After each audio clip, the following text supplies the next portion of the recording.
selamat siang. Kita berjumpa kembali di sini masih membahas tentang modul 5, tetapi kali ini kita akan membahas mengenai pendalaman dari konsep nilai tambah yang akan membahas tentang peran digital marketing di dalam meningkatkan nilai tambah.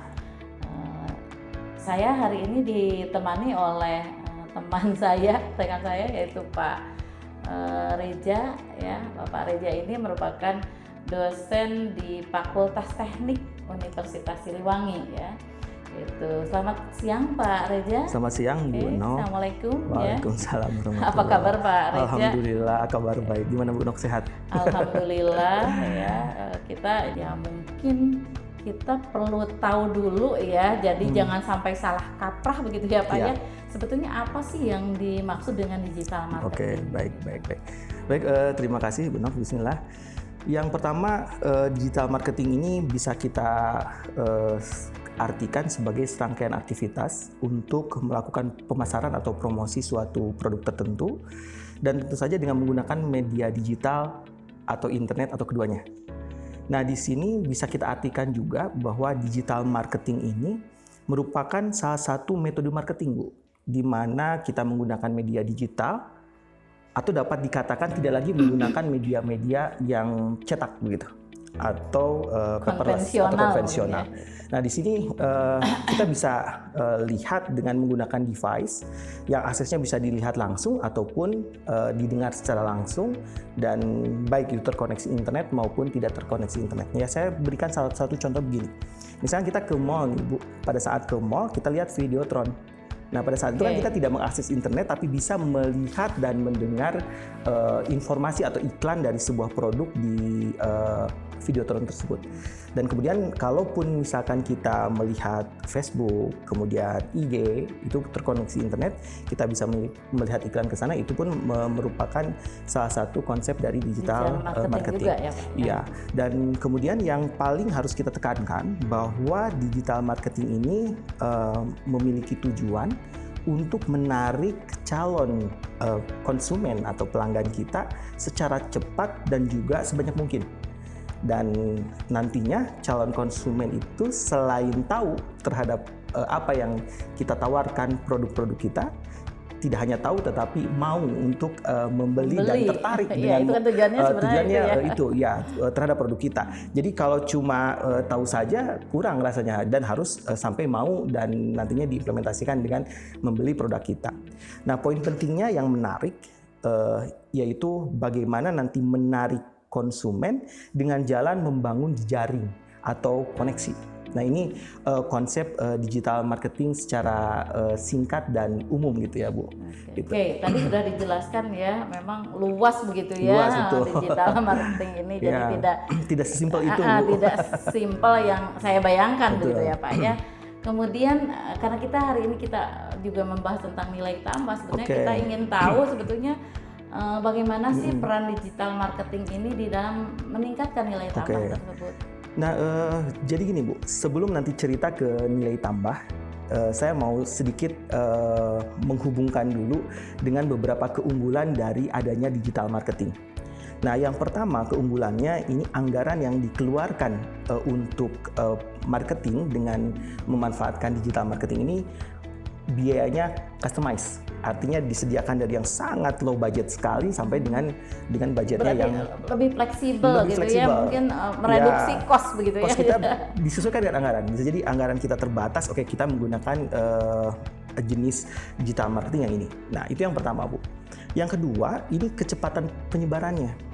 Jadi kecepatan penyebarannya luar biasa sekali. Kemudian jumlah sasaran nanti yang dicapai oleh metode-metode atau jenis-jenis yang ada di digital marketing pun sangat luas. Kemudian jangkauannya pun sangat luas. Jadi ada kecepatan penyebaran, jumlah orang yang terkena atau yang diinformasikan iklan kita itu akan mendapat gitu iklan ya, itu akan lebih besar jumlahnya ya, dan juga jangkauannya nanti sangat luas. Kemudian yang ketiga, ini kemudahan dalam melakukan evaluasi.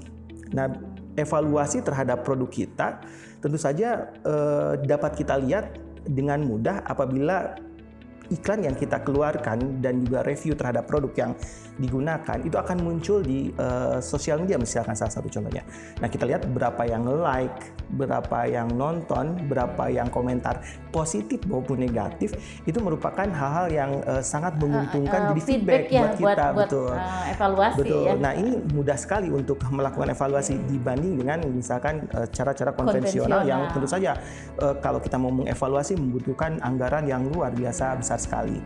Nah, itu sih sebetulnya ada 3 keuntungan yang saya coba paparkan dan masih banyak sebenarnya keuntungan atau keunggulan lainnya begitu. Oke, ini kan hubungannya dengan mahasiswa KKN ya Pak ya.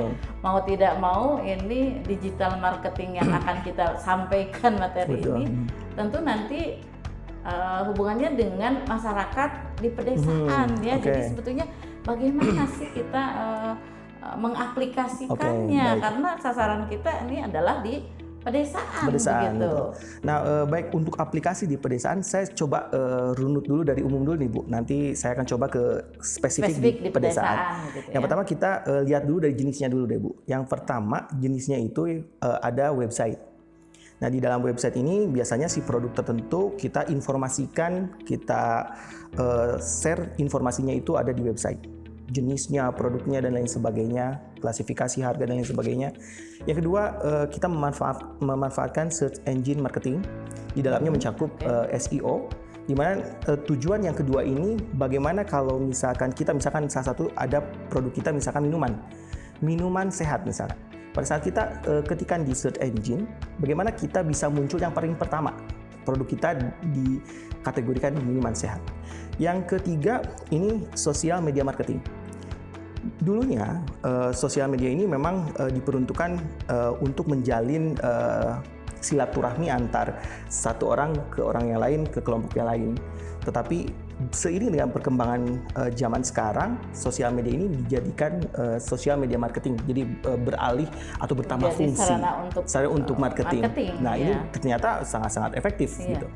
Nah, yang keempat ini iklan online. Nah, iklan online pun kita bisa pasang iklan online yang berbayar dan seterusnya, ini ternyata lebih efektif dibandingkan dengan iklan di media cetak. Oke. Nah, yang kelima ada email marketing. Nah, kalau email marketing biasanya orang yang sudah berlangganan atau misalkan kita dapat email tertentu di satu forum tertentu, kita bisa broadcast dan kita bisa sebarkan informasi-informasi terkait produk yang kita miliki. Dan yang terakhir video marketing. Nah, video marketing mungkin di dalamnya nanti akan cerita tentang produk-produk kita, kelebihan produk kita, dan lain sebagainya. Nah, itu secara umum dulu kita ada jenis. Nah, dari jenisnya baru kita ke tahapan nih Bu. Secara umum yang pertama, kenali dahulu karakteristik dari produk kita. Tadi Pak Unang sudah sampaikan mungkin narasumber yang pertama. Kenali karakteristik. Nah, karena setiap produk yang akan kita iklankan itu memiliki ciri khas. Selain itu memiliki strategi pemasaran tertentu, jadi khas nantinya. Misalkan produk kalau kategorinya makanan, kemudian kategorinya pakaian atau yang lainnya, itu akan memiliki karakteristik tertentu. Nah, saya sedikit mengutip Bu salah satu seni guru perang namanya Sun Tzu, mungkin sangat dikenal dengan menang di persaingan nanti.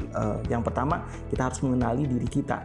Apa sih kelebihan dan kekurangan dari produk kita?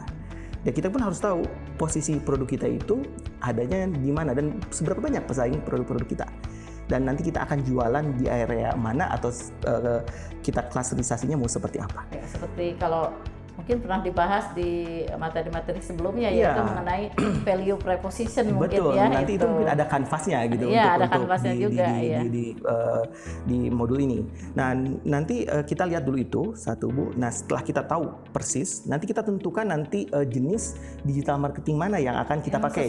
Yang sesuai ya dengan karakteristik produk yang akan kita karakteristik produk dan juga berdasarkan budget juga, karena kita tahu persis kalau tadi kita bicara di desa dan kita start up awal karena memang harus anggaran disesuaikan terbatas, dengan jadi kita sesuaikan dengan anggarannya. anggaran gitu. Jadi yang mana sih nanti digital marketing jenisnya yang mau Lebih dipakai efektif dulu begitu ya. Walaupun bisa jadi 2, 3 atau mungkin semuanya dikombinasikan itu pun tidak masalah, tetapi disesuaikan dengan budget.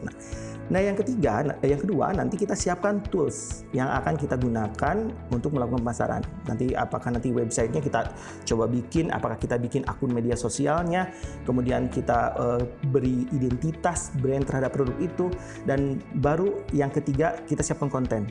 Nah, siapkan konten ini yang harus menarik dan shareable gitu. Jadi itu mampu menarik pembaca, pendengar atau yang menikmati si iklan tersebut. Nah, tentu saja di sini kita harus tentukan juga tujuannya apa gitu untuk share konten ini. Apakah untuk menarik pelanggan atau mengedukasi, kan itu nanti tergantung tujuan dari itu. Nah, kemudian yang keempat, ini kita mengunggah apakah di sosial media atau yang tadi di jenis yang mana. Nah, jangan lupa nanti lakukan review atau feedback. Jadi artinya pada saat kita share di media sosial, kita akan melihat komentar-komentar, kemudian di sana akan ada review dan lain sebagainya. Nah, di sana menjadi perbaikan buat kita.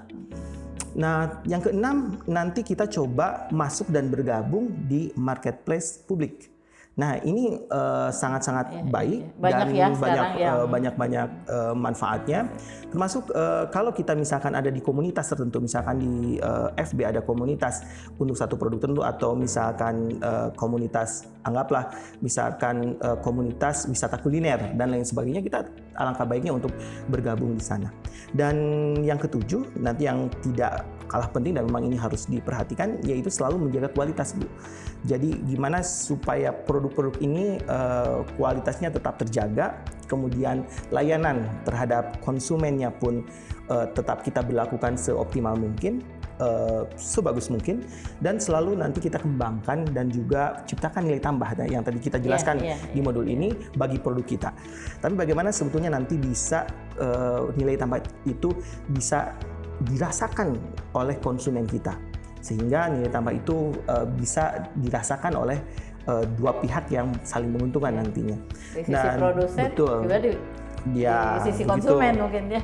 Dan tentu saja kualitas ini menjadi yang sangat penting, karena kalau misalkan kualitas dan nanti nilai tambah masih tetap itu aja, tidak ada peningkatan atau justru menurun, justru dengan zaman sekarang bisa jadi komentar-komentar di sosial media kita itu menjatuhkan value atau nilai kontrapromosi value atau nilai dari produk-produk kita.